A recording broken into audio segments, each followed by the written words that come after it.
voler en Angleterre et des services radars en Angleterre. Donc, la première chose qu'il faut savoir quand on vole en VFR en Angleterre, c'est que le service de contrôle aérien là-bas n'est pas un service national. On vole à gauche. Oui, en vol à gauche. Il y a surtout ça.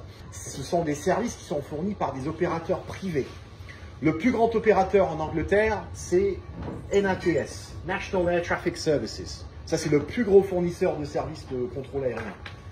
Donc, ce qu'il faut savoir, c'est que comme ce n'est pas un service national, ils ne sont pas tenus de fournir des services à tout le monde. Les services de contrôle n'opèrent qu'à l'intérieur de leur zone à eux.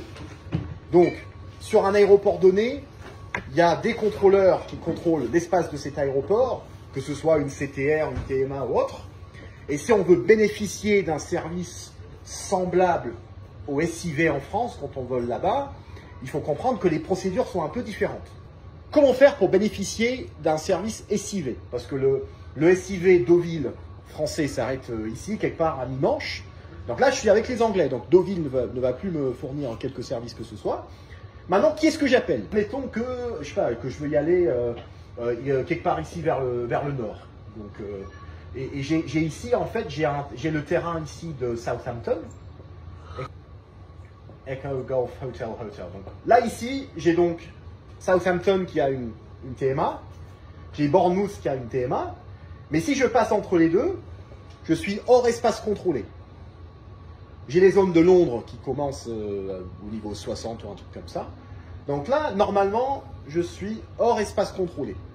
Donc comme en Angleterre, pardon, le service SIV tel qu'on le conçoit en France n'existe pas. Si je veux bénéficier de services en dehors des espaces contrôlés, comme je pourrais les avoir en France, je dois contacter un service radar. Donc un service radar, c'est un contrôleur d'un de ces aéroports. Donc j'appelle un des deux et je donne mes informations comme si je parlais au SIV en France. Et ensuite, le contrôleur, comme je suis hors espace contrôlé, il peut choisir, et c'est lui qui choisit, hein, il peut choisir de me fournir un des 3 niveaux de service fournis en dehors des espaces contrôlés par les services radars. On peut me donner un basic service, on peut me donner un traffic service, ou alors on peut me donner un deconfliction service. Je l'appelle et je peux demander un de ces 3 services, mais il n'a aucune obligation à me fournir quelque service que ce soit. Il peut juste me dire non, tout simplement. Je donne mes informations, provenance, destination, etc. Et je demande le niveau de service que je veux. Si je ne demande rien, on va me donner d'office le Basic Service. Le Basic Service, qu'est-ce que c'est? Le Basic Service, tout simplement, on me donne un code transpondeur et c'est tout.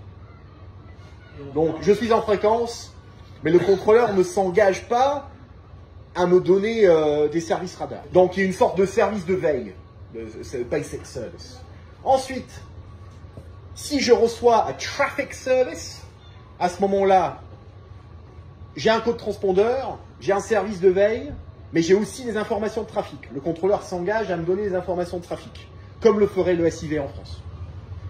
Et si j'ai un Deconfliction Service, à ce moment-là, il me donne un code transpondeur, j'ai un service de veille, j'ai les informations de trafic, et j'ai aussi des informations d'évitement.